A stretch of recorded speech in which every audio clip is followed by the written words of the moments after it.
Good morning student.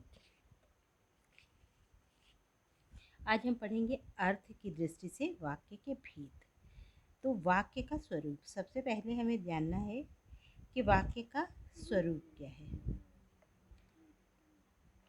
वाक्य का स्वरूप क्या है? तो जब भी हम अपने मन की भाव दूसरे तक पहुंचानी होती है या किसी बातचीत को हम बोलते हैं तो विभिन्न शब्दों के योग्य से वाक्य बनाते हैं, तब बोलते हैं।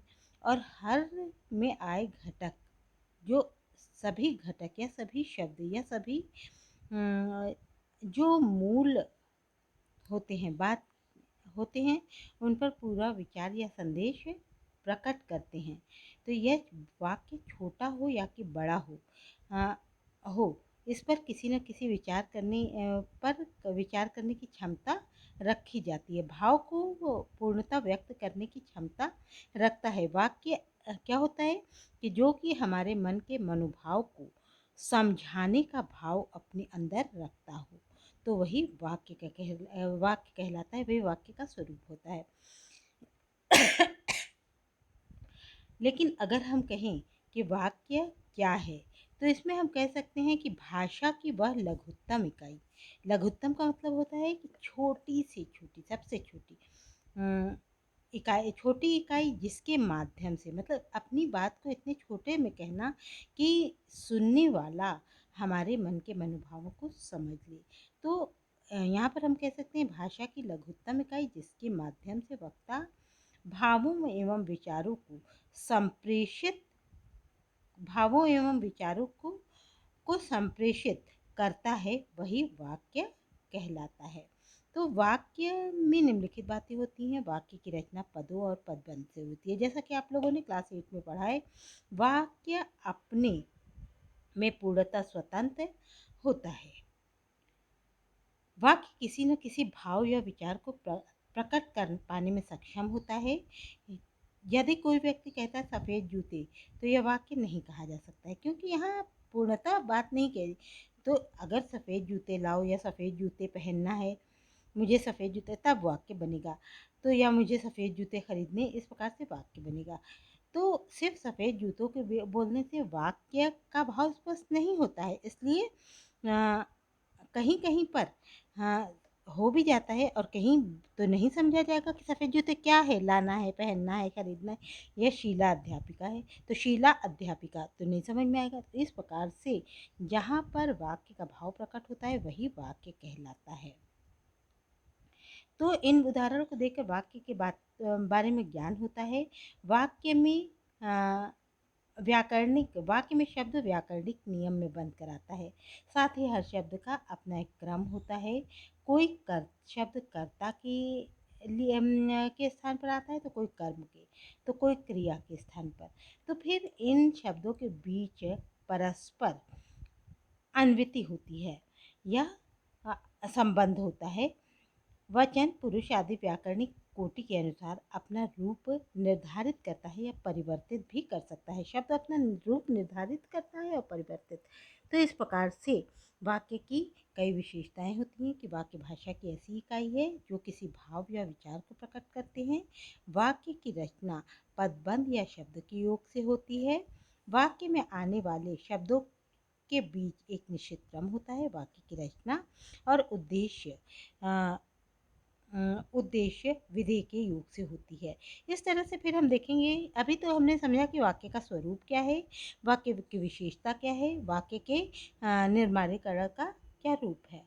अब है वाक्य के भेद। तो वाक्य के भेद दो आधार पर, रचना के आधार पर तथा अर्थ के आधार पर। तो आपने ये तो समझा ही है 8 तक में। लेकिन अब हमें देखना है कि अर्थ के आधार पर। अर्थ के आधार पर पहले हमने देखा था सार्थक और निरर्थक, लेकिन अब ऐसा नहीं है। सार्थक निरर्थक वो पहले की बात थी, या छोटी इकाई के रूप में बात थी। अब हम 9th के कोर्स के हिसाब से अकॉर्डिंगली 9th के अकॉर्डिंग हम क्या करेंगे, कथनात्मक या विधानवाचक वाक्य। तो अर्थ की दृष्टि से वाक्य के भेद कथनात्मक या निधानात्मक होते हैं। फिर होता है आज्ञार्थक या विधिवाचक वाक्य। फिर होता है इच्छावाचक वाक्य। फिर विस्मयादिबोधक या वाक्य, फिर है प्रश्नवाचक, संदेहवाचक और संकेतवाचक वाक्य।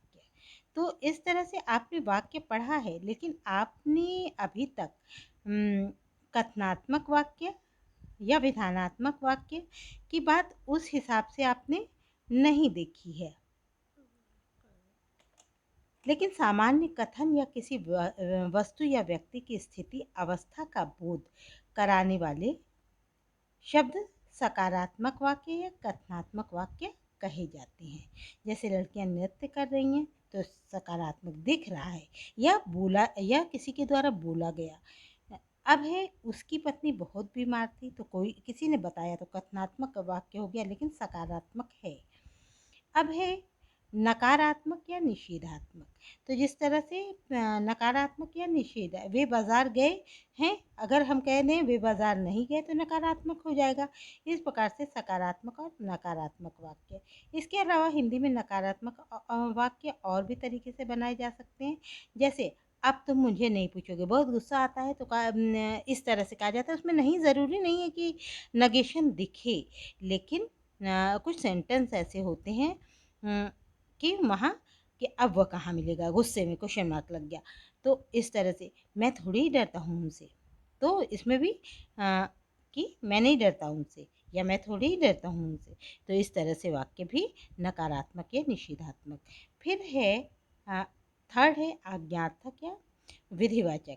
तो आज्ञार्थक वाक्य जिन वाक्य से शब्दों के द्वारा आज्ञा, निर्देश, प्रार्थना या विनय आदि का भाव प्रकट होता है, वे आज्ञार्थक या विधिवाचक वाक्य कहे जाते हैं। जैसे निकल जाओ कमरे से बाहर, तो आज्ञा दी गई। सारा सामान खरीद लाना, आज्ञा दी गई। या शाम तक ज़रूर आ जाना, आज्ञा दी गई।